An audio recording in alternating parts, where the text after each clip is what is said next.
I just logged in. This is the office. See? And now we're going to the faculty room. Wow, nice here. We'll just get my TV and we'll go upstairs.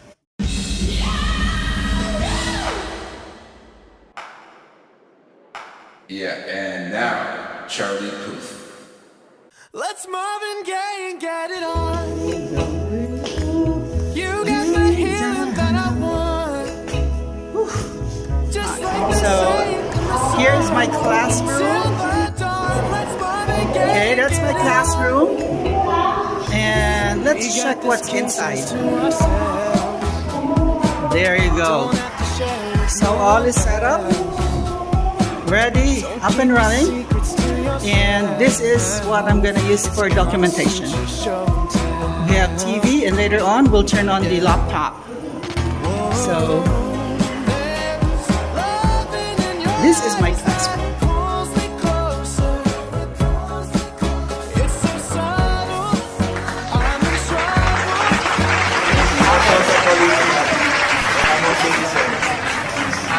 The social political participation is like the participation of the politician. Let's start, sir. Let's start. So good morning, everybody. Good morning, sir. Yes, sir. I feel like somebody's watching. Okay, so para masimulan natin what is our topic for today. Una, topic. Okay, what's that? Brian? Media and information literate.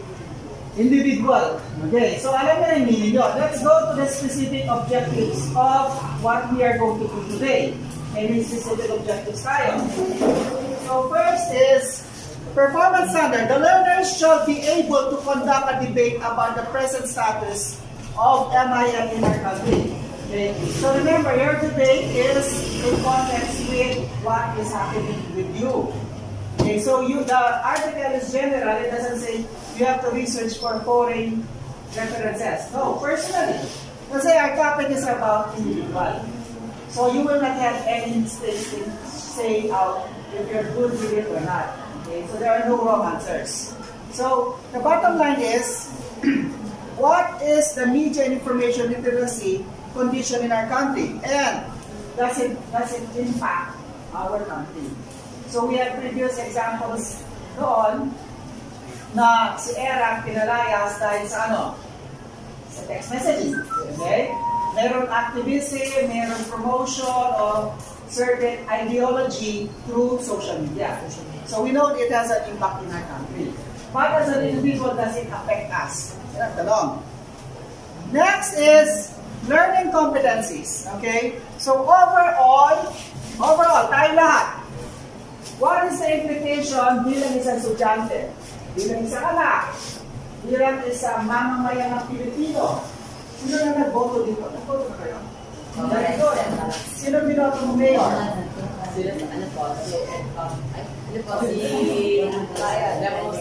Nepo. Okay, Nepo. So, sino pa nagboto dito? Sino binoto mo? Sa Mandaluyong. Sino binoto mo doon? Apolos. Okay. Sige,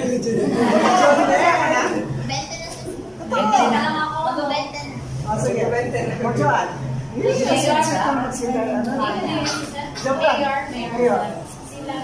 Lapit. Sa Porac. Sino na namin sa Porac? Hindi ba sa'yo? Okay, natukayo manok. Okay. So, citizens application, personal, professional, education, and others. Sino na natin yung professionals? Sino na po-work dito? Wala pa? Resign na mga estudyante. Resign na, sir? Ilan ba ka na nag-work? 8 months. Okay, magkakaroon ka na 9 months. And the competencies is at the bottom. Okay, specific learning objectives. Can you please read? Yes, ma'am. Specific learning objectives. At the end of the lesson, the learners must be able to what? Okay, sorry. synthesize the overall impact of technology on education, business, politics, and government. Thank you so much. Okay, so before that, what is synthesize? Alam niyo yan, piling na lang. Synthesize. Summarize. Okay, Zel. Summary. Summary of what? Of Okay. the story. What's that? Summary of the article or story. Okay, I need one more answer. It's a summary, but what kind of summary? Okay, Lavina, Tagalog, go ahead. Synthesis po, ano po, buod po na summary po na nagmula sa iba't ibang libro or article na pinagsama sa Very good. Okay. Okay, Justice.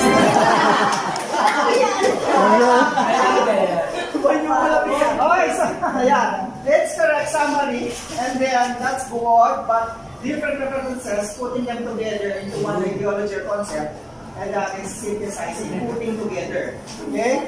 So, present a debate on the side effects of technology on specific sectors. So that's one of the objectives. So this morning, hopefully it could fit in 1 hour. We're going to find out if there is an impact in technology. Remember, your answers are your personal concept. Naniniwala. Exciting ito ah. Okay. And, okay, it's found in page 100 and 104 in your book. Madali lang yan. Okay, right now, at this moment, let's answer a few questions. One piece of paper, write your name, capital letter, and then section and time. So, you're going to flip that paper, you're going to pass that at the end of the class.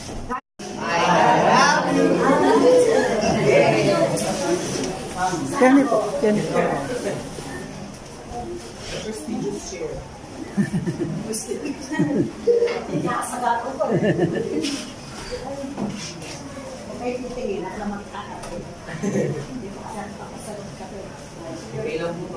Welcome to our class, ma'am. So we were in the part of documenting. We're going to answer questions related to the first topic. So let's start. Ready? Okay. Piece of paper. You have the name, all caps, so that I can read them. And then section. Okay. And put number 1. Okay. After the section. What's your first English word?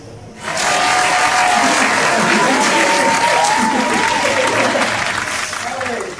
So, here are the 3 questions so that you will be guided. Okay. First question. What is the stand of Mr. Nicholas Carr on the issue? Okay, later on we'll watch a video.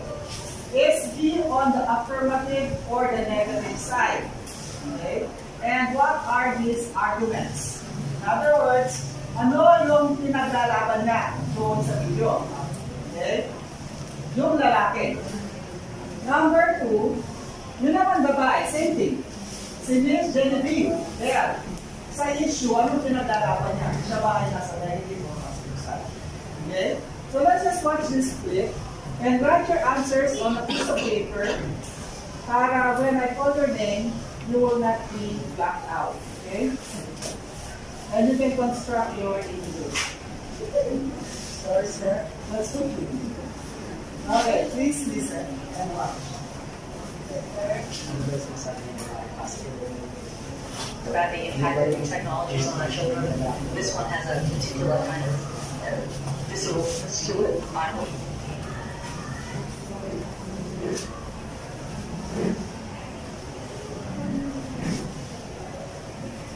My name is Robert Klein. You talk about the technology, the internet, and the search engines, but what about the devices themselves? I see a whole young generation of my children and their peers growing up and using their thumbs instead of their brains. And almost it's like a pacifier for young children. And so how can that possibly really produce young adults or teenagers who are smarter? And how can it do anything but hold back the brain from achieving its full potential? Okay, so in order for you to understand the answers of the debaters, you have to understand the question. Okay, so translate ko sa Tagalog. So ayon sa nagtatanong, mga bata ngayon iba na. Ginagamit yung technology bilang pacifier. Ano yung sabihin nun? To kill their time, tumahimik sila, hindi magulo. Usually, pag magulo yung kapatid mo, ano ka na, Candy Crush or something. No? Tapos sabi, no, sige, given that example, lahat ng mga kabataan ngayon gumagamit ng technology, pero ang tanong niya, ito ba ay makakabuti? Ito ba ay nagkakaroon sila ng what to call, nagiging matalino ba sila sa paggamit ng technology, nakakatulong sa kanilang brain improvement? Okay? As adults. Ganon.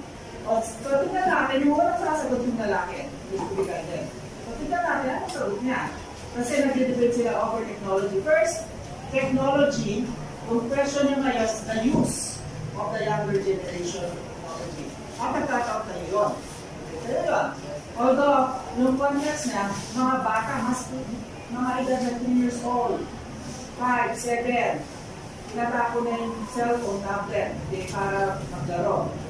So, on the context, let's try answering the context on the level. Sure. I think the negative effects influence people of all ages, 80-year-olds as well as 10-year-olds. But I do think it's particularly dangerous for young children. Una, ano to? Negative, positive siya? Negative. Anong sign na negative siya? Okay, sabi niya, no? Stated, okay? Payment daw. We know that the brains are in the process of being formed. And we also know that the best thing you can do for a child is to give them lots of different experiences, interacting with the world in lots of different ways, playing with clay, interacting with people face to face. And what we're doing often with even ever younger children is putting more and more of their attention on screens. And we're seeing this in schools, we're seeing it out of schools. And I think it's hard to conclude from what we know about child development that kind of giving this more and more constrained way of interacting with the world is going to produce broader-minded, more curious children. I think it's going to have the opposite effect. Let me take the question to the other side. You're allowed to applaud it. David or Judy, would you like to take that? Yeah, I think there's a couple of things that run through that, right? Is we have a persistent anxiety about the impact of new technologies on our children. This one has a particular kind of visceralness to it. I'm willing to bet many of your parents worried about the impact of radio, rock and roll, television on all of us. The jury is in some ways still out on rock and roll, obviously, but not the rest. And there's something about why it is that we worry about technology and children in particular. And I think, there are reasons to suggest, and Nick's right on this, that a diversity of experiences is a good thing. The challenge, however, here is also beyond the kind of notion that every child is born with a smart device in one hand and only a thumb in the other. The reality is that in lots of places in the world, kids are not using new technology. In lots of places in the world, there are cultures about how technology is introduced into children that suggest that, you may be disadvantaged because there are other places that that's your fear, that this is not happening. But I think it's a hard one to argue, right, is to say, is, technology pernicious and bad for children? Well, it's an argument that's been reversed for nearly 200 years, and I think all of you are living proof in the room that rock and roll didn't rot your brains. Well, maybe we would all get a lot smarter if that rock and roll thing hadn't happened. Fair point. Go to some countries that didn't have it, see what comparative status. Okay, I'll give you time to gather your thoughts. 1 minute.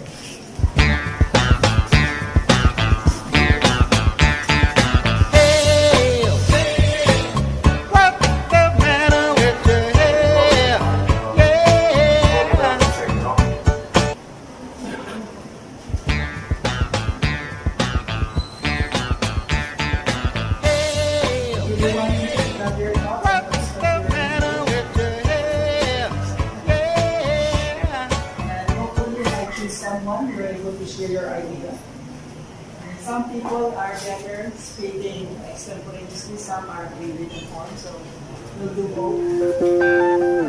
Yeah, you know what I'm saying? Yeah. Send it to my phone, send it to my phone. You already know, I'll keep it on the low. Baby, you can trust me, promise I'm alone.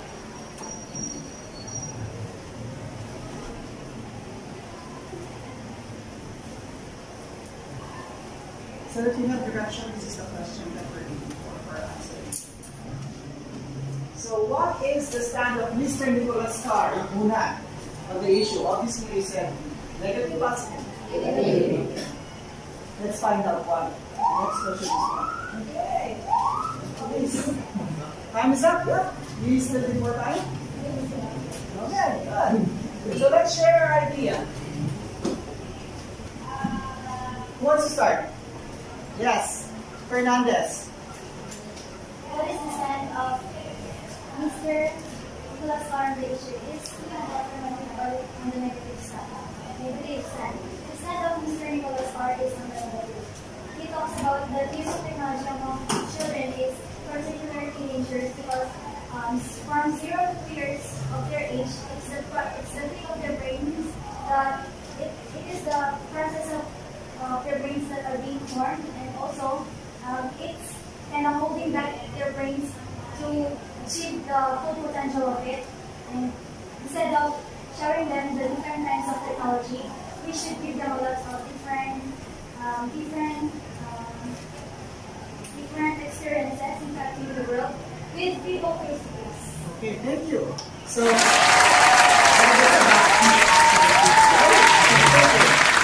yes, who thinks otherwise? What's your idea if it's related to Mr. Nicholas Carr's stand? I guess the next question is, do you believe Nicholas Carr? Right? Now, do you believe Nicholas Carr? Okay. Why? Can you tell me why? Because technology is not good for our. Oh, not good for. Can you tell me why is it not good for our personally? No? Okay, now I understand you agree with Mr. Carr, but personally, since you believe yes, it has something bad, why no? Ah, okay. Like what do usually teenagers do? Why do they skip meals? Because of technology. Yes, Jim. Browsing Facebook. Okay, browsing the web. Sometimes. Do you do that? Yes. Okay. So I will not argue with that because yes, sometimes we do. So sometimes we spend over the net 2 hours. Okay. In that case, doing research or finding out certain theories. But regardless of what reason, sometimes it affects our health. Okay, too much of internet first can not only affect your brain but your posture. So how do you sit down? You're not aware of the time of eating. Okay? So who wants to share? Let's go to the next question. Now let's go to Miss Genevieve Bell. Okay. Let's see. Banaya, can you share your thoughts? And before Banaya answer, is Genevieve on the negative or positive? Positive. Very good. She misleadingly believes that giving kids smart devices means that they will be less prone to anxiety, and it's like their thoughts will be having widespread broader sense of thinking. Okay. Thank you. Is that all? Okay. Where's Sorio? Sorio, what about you? Sure. What do you think of Miss Genevieve's answer? Can I have your paper? No. That's okay. I think the past ganun sir. Sige. Kasi sir, paano sir yung mga mahirap daw sir, yung pinapod niya sir, paano yung mga mahirap sir ng mga tao, sila gumagamit ng technology. Yun yung pinapod sir, paano, dito. Nahihirapan sila sir magkaroon ng pagkikipag-interact na sa mga tao dahil nga sa kahirapan na wala silang technology. Okay. Oh, okay, yeah. Good point. So, community is all, hindi lahat kasi maraming mga mahirap na bansa. Kasi hindi rin sila nakaka-interact. Or, let's say na hindi rin sila nade-develop yung kanilang maturity pero wala naman internet. Okay? And do you agree with that? Who agrees with that? Do you agree with that, Mr. Jackson? Sir, why? Can you share, please? Nga sir, kasi hindi naman lahat ka nakagamit ng technology sa Technology. So, Okay. yun, wala silang parang experience. So kahit walang experience, hindi rin na-develop. Same thing, no? So, or they are, on the other end, na-develop them. Okay, so, yes, Fernandez. The stand of Ms. Benefit is affirmative because she believes that not all of the people also use technology, as what Sawyer said a while ago. And also, the challenge here is also the end of kind of motion. Motion means the conceptions of individual conceptions that every child is born with smart device in the left hand, and the thumb use it storm up and down using the technology. And but on the side of this generation, it has no study proof. It's just an argument that has been reversed over 200 years. Okay, right. So imagine, not everybody uses technology. That's the point. Most likely, based on our study in the previous lesson, yes, the boom, the increase of the internet use was like almost 20% increase. However, there are still locations in the world that do not have access to the internet. Okay? That do not have cell phones to purchase in the first place. Okay? So we're there, according to this presentation, they're only looking at something that is promoted. Tama naman. Sino bang nagsasabi dito? Yung mga mayroong technology. Promote na, pero, dito sa Pilipinas, dapat na tao may cellphone. I doubt it. Okay? So, hindi lahat may cellphone. Lalo din sa probinsya, hindi lahat may tower. Okay? So, pero, mayroong tao matatalino sa probinsya. Okay? Meron din tao hindi. Okay? So, it cannot be proven as of this moment. Okay. Who wants to share any other thoughts before we go to the next? Are we all good? Any questions? Sure? Okay. Good. So here, let's now go to the next and final activity for our performance task.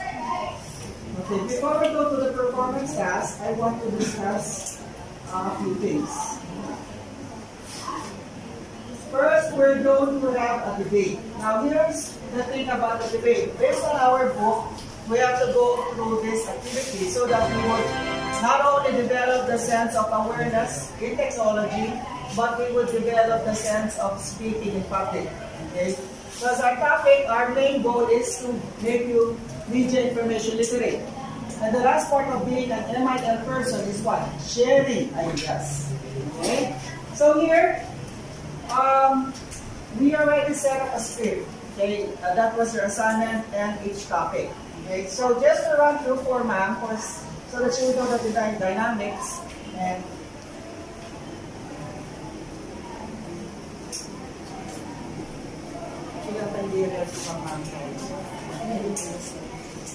okay, so there's this affirmative, negative, second speech, positive, negative, same, second, affirmative, third, okay, fourth, and then fifth, okay, rebuttals, 6 rebuttals, and 7 closing statements. So each team would have a closing statement. Okay? And then,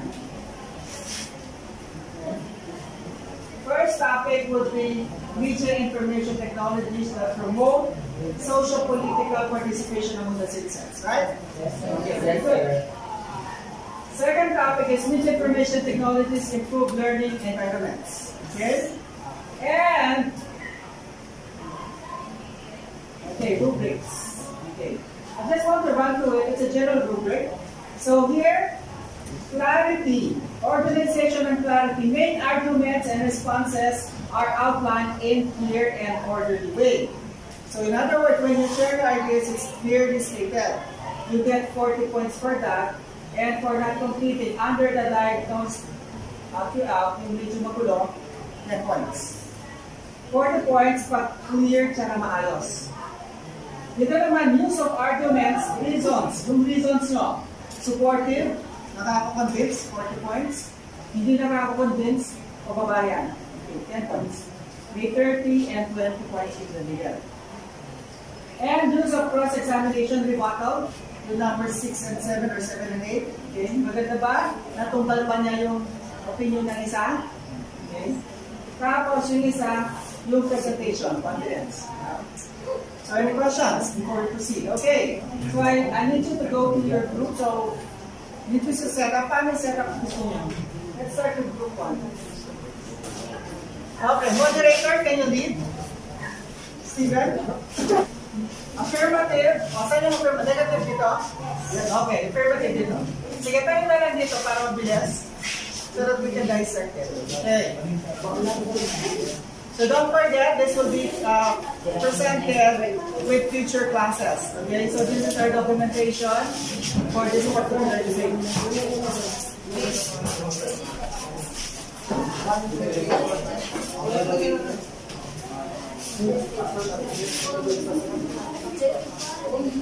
Next person will be given 1 minute.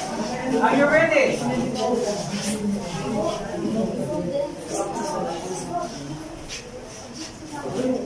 Okay, stay here. Yeah, so that we will be capturing the conversation. Good morning. Straight line, straight line. Okay, go ahead, start. Good morning, debaters, audience, and to our teacher, Mr. Jotam Austria, and to our honorable principal, Ms. Nora Agustin. Welcome to sila. Today, before we start our debate, please set your headphone or any devices that may disturb on our debate. Today is the silent mode. Again, today is the silent mode. Especially for the audiences. Please do not leave the room or enter the room during the speech. Welcome to the 12 Masiglahi debate round of 1 English debate with the motion of Group 1, group of affirmative and negative. So, let's start our debate. Okay, so, thank you, Nel. You only have 1 minute because we don't want to extend to be fair to everybody. Okay, so, if the timer, the bell rings, then you have to close right away. It's much better if you're able to close it for 1 minute. Okay? That's the Yes.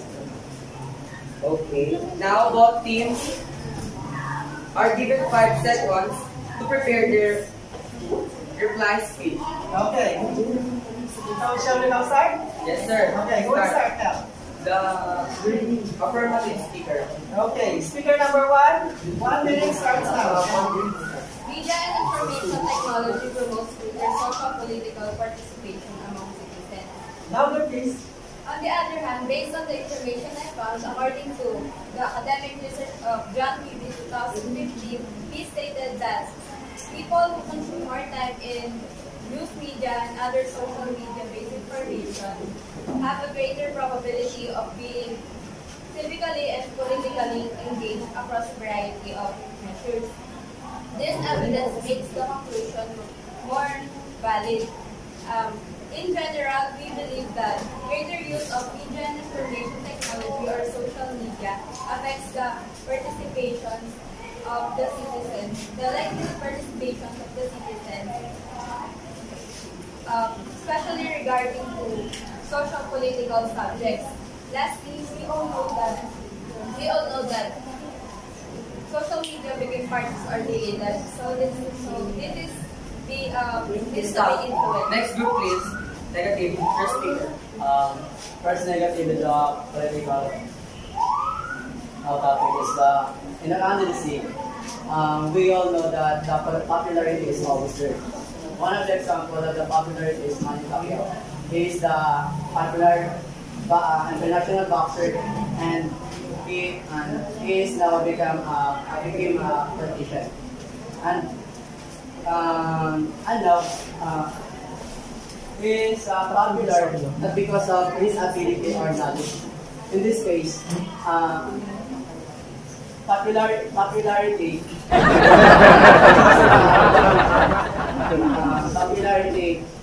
is for me is negative. That's it. Okay, next. Next speaker, please. In using social media technology, it can improve the communication and information among the citizens who attended and cannot attend the event of the politician. They can improve it by reading some reliable resources. Based on the study of Morgan and Monica 2014, the influence of social basis on the social and political movement is greater than the power of, stronger than the power of ideologies. It is where the internet users shares information through forums, where they can expand their knowledge about the politics and the politician, and to know the purpose and the importance of it. Next. Yes. Too much use of technology in social political may have a negative effect in terms of sending some information needed regarding politics among citizens. So social political should have a better source of information, and it's needed a good explanation than the use of internet. Okay. Now, let's proceed to the rebuttal. So we all know that Manny Pacquiao is already popular, but his popularity is not going to be widespread because of the use, not because of the use of social media. Social media helped him to be more popular because it will help him to spread awareness about his advocacy regarding for the senator of the Philippines. This will also help people to know about him and the information that is already been for our country, just like helping people who are in need. Just like they will have the victims. They will have the victims, and it will help spread the information through social media sites. In addition, we should not only depend on the popularity of the people, because if you only depend on the popularity, you will not know if the person really deserves the spot or not. We should give chance to others who are not that popular, but the efforts is already evident, especially in our social media sites. Next, Citizens will become a media information state. Civilians will participate in political subjects, but weirdly, are all these participants are likely voters? And do you think such great numbers will tend to be anonymous? In most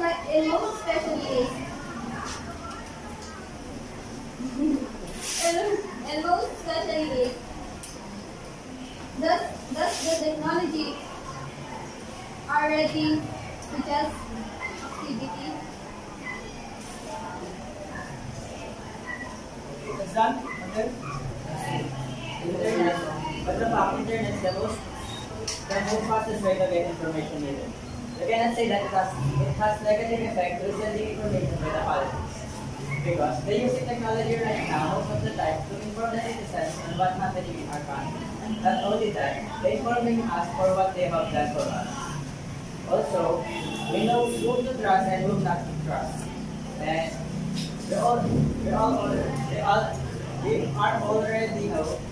we are knowledgeable about our social media. So we know what website we're surfing is trustworthy and what is not. Yes, let's say that technology has its benefits in politics like reaching millions of voters, live feedback, and informed voters. But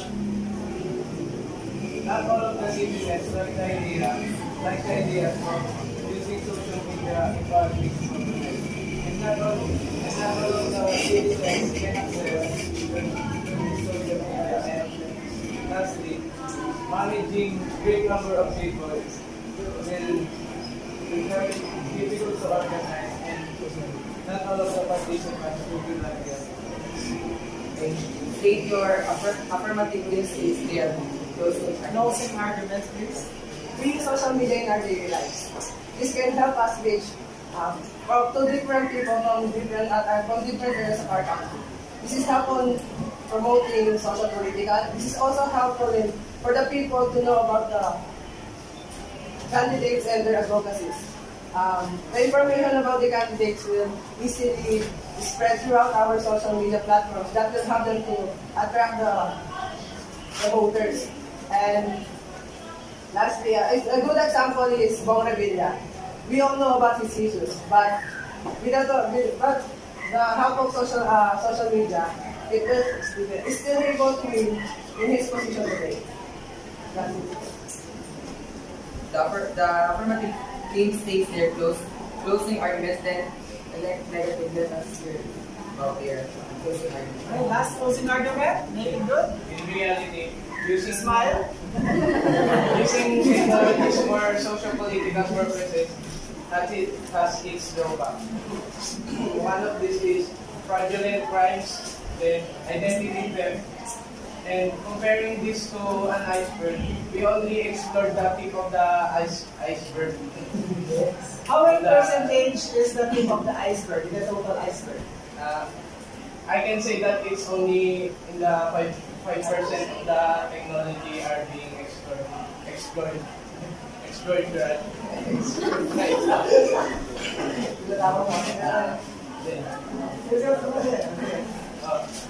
All in all, the technology today are not yet ready for political purposes. Okay. Thank you. So let's give a round of applause. Face the camera and bow. Thank you. Yeah, last statement. Thank you. That's the end of our meeting. Wait for educators to finalize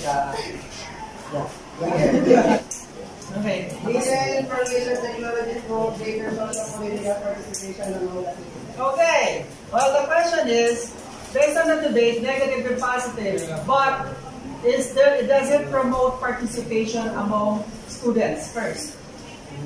Okay. Does it help promote a candidate personally? What do you think? Yes, right? Because in your social media, what's the famous social media, most used social media? Facebook. Yeah, based on statistics, we studied that. And Facebook, you see a lot of political ads. Right now, the most visible one is the information site of university.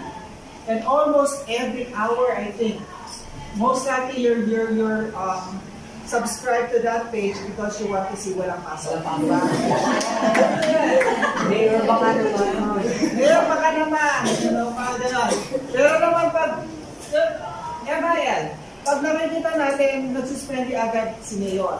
Meron pa rin nagbabash. Alam mo yun? Meron naman, konti lang may suspension, mga ganon. Pero pag hindi naman, nagagalit sila. No? Social media, right? And doon pa lang, yeah. Go ahead, Del. They say that the Pampanga is waterproof. Oh yeah, Pampanga is waterproof. Or Angeles City, right? Yeah. Pero medyo mabait si Mayor kasi pag nagsuspend yung Pampanga, nape-pressure na yata siya. Hindi gaya yung muna, si Mayor. Baka matanggal na ako sa trabaho. Pero doon ka lang, what is the evidence that you see in social media that affects citizenship? Yun nagre-reply. Evidence yun na affect mo sila. Negative or positive. It is obvious, even students.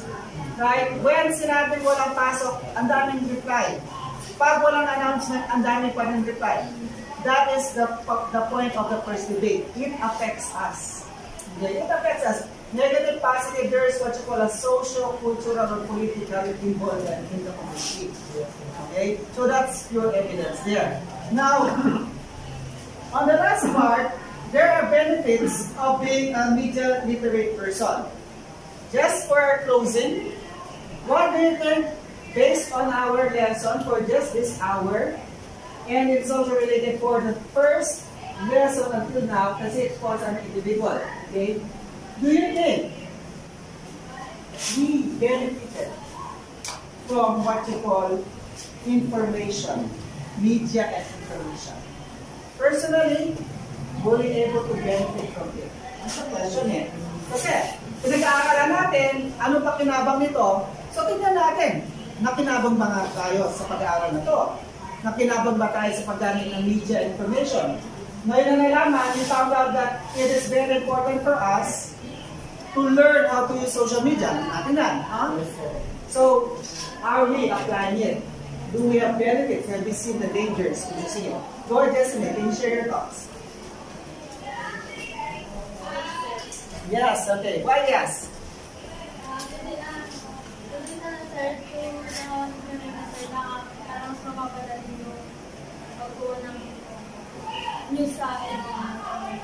Okay, news. Who else? Okay, not only news. For example, in using it for interaction with your classmates. For example, this particular debate. How did you communicate? Did you went to house to talk about the topic? No, what did you do? Social media. Okay? Social media. So that is a benefit. Why? You don't have to spend money going from one house to another and then, be in danger of, getting wet in the rain, wrong hours and going out, dangerous times. And then social media is a benefit in terms of that.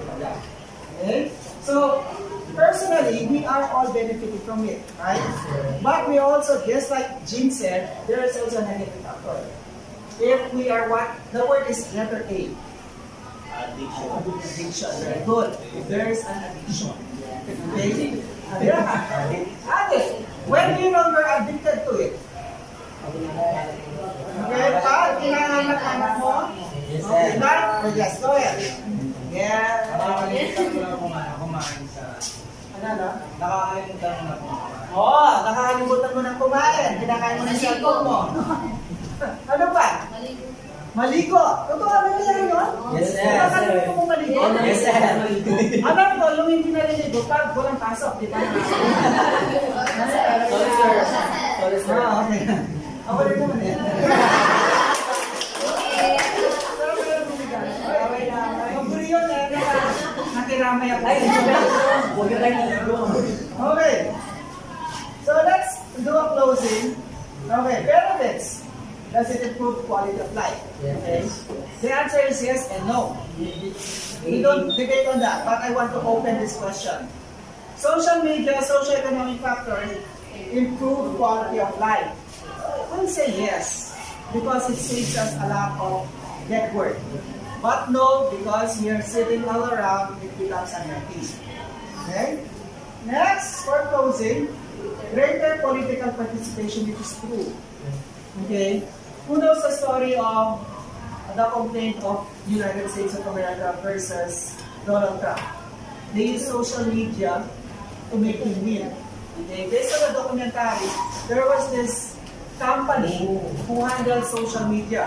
Sometimes, some people say in the political arena of the Philippines, Duterte also used it to win. Until now. Okay, so it's a story we don't want to talk about, but yes. The answer is there is a greater political participation. Okay? It hasn't been more greater than now because of social media. Okay, you can do some research for that. Better economic opportunities, true. Yes. True. Okay, so can you share the story? Desiree, can you share? How can it be? How can we say it provides better economic opportunities? Okay? Nakakasabay po tayo sa pagtaas ng economics natin at saka yung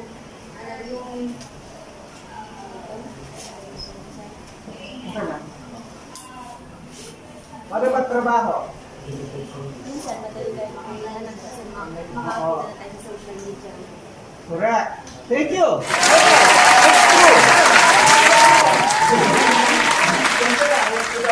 So yung trabaho talaga, ang dami. Imagine nyo, noon pa noon namin, dyaryo, classified ads. Okay? Tapos pupunta ka sa company mismo. So, kung gusto mo magtrabaho sa Manila, pupunta ka sa Manila. Gusto mo magtrabaho sa ibang bansa, punta ka sa embassy. But now, there's online application. Yes, sir. Para hindi ka mapagod. Kung qualified ka, sasabihin nila, pag hindi ka qualified, sasabihin nila, anong benefit doon? Pag qualified ka, okay. Second interview is face-to-face. Yes. Okay. Pag hindi ka qualified, that's okay. Huwag ka na maggastos. Diyan ka sa bahay, mag-online ka, maghanap ka ng iba. Okay. So, it affects the economy. Jobs affects the economy. Generates spending. Sound generates spending. If you work, it increases the productivity of the company. And when the company increases productivity, it pays taxes. And then when it increases productivity, may pansahod siya. Pag may sahod ka, bibili ka, nakakatulong sa gobyerno, may VAT, may tax. And it helps promote jobs. Yung binibilan mo, may trabaho kasi nagtitinda. Okay? So definitely, that is one factor.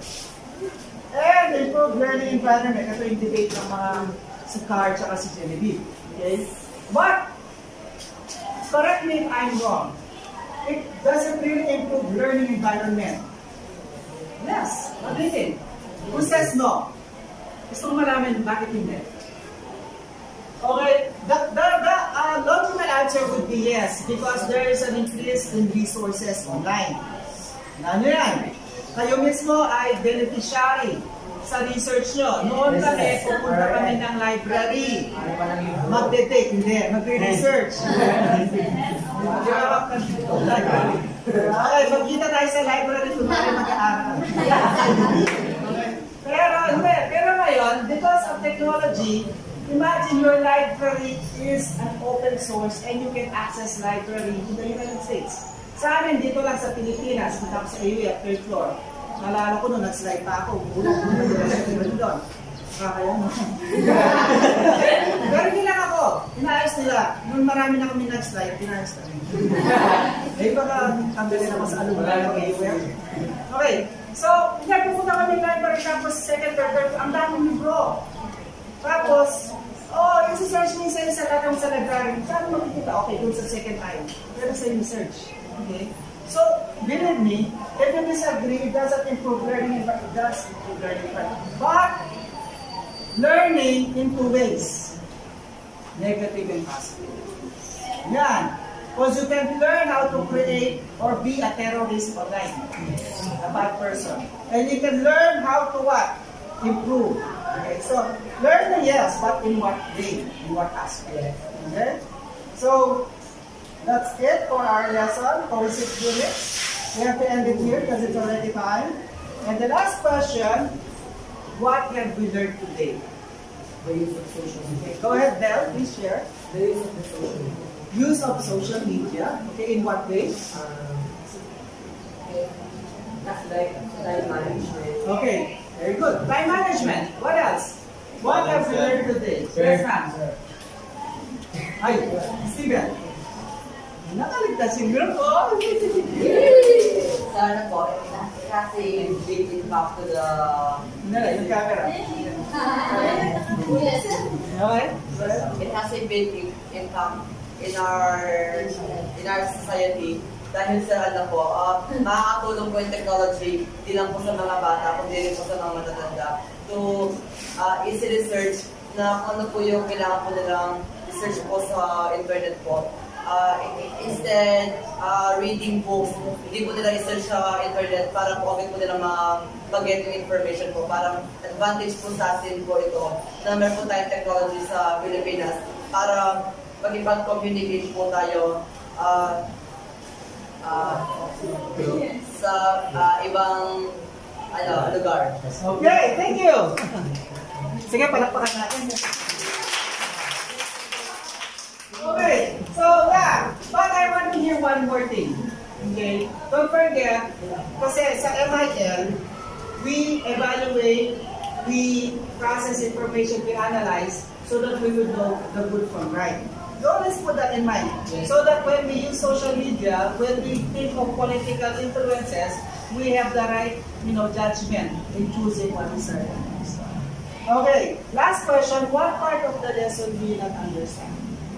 Okay, what part? Okay lang. Kasi iba-ibang learning style sa akin. Baka mayroon part na hindi naintindihan. So is there anything that is not clear so far? Kahit na lang ako mamayos eh. Sure, okay? So this is the end of our class now. Welcome Miss Mao for Good morning, ma'am. God bless you. I love you. Okay, so I give you time for pressure brains. Thank you. Okay, thank you so much. How about limang bagsak for Sir Japan? Another flag for yourself. Congratulations. Thank you.